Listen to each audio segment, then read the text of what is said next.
bonjour tout le monde. Nous voilà mardi, c'est reparti pour un 2 minutes pour comprendre. Aujourd'hui ensemble, on parle de la rétractation.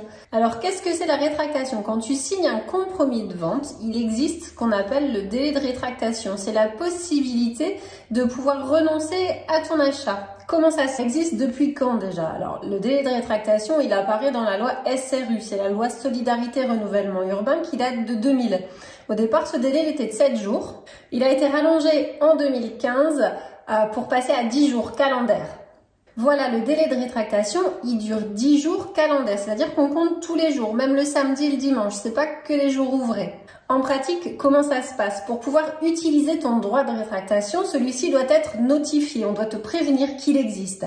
Donc la notification de ton droit de rétractation conformément à la loi SRU, il part soit en courrier recommandé, donc on est en 2022, donc on parle de courrier recommandé classique avec le facteur, ou alors de courrier recommandé électronique, c'est ce qu'on fait nous chez Adimo. Ou alors on peut aussi te donner l'ensemble de tes documents en main propre, d'accord? Dans les deux cas, ça part le lendemain du moment où tu as reçu les documents. Attention pour le recommandé, si tu vas pas chercher ton recommandé, le délai court quand même, le lendemain de la présentation du facteur, de la première présentation. Qui peut bénéficier de ce délai, Valérie? Alors ça marche pour l'acquéreur.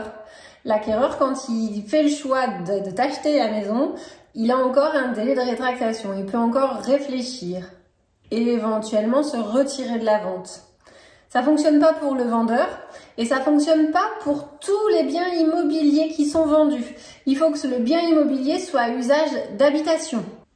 De ce fait, ça fonctionne pas ni pour les garages, ni pour les terrains à bâtir, ni pour les granges, ni pour les parcelles boisées. Tout ce qui n'est pas à usage d'habitation est exclu du délai SRU.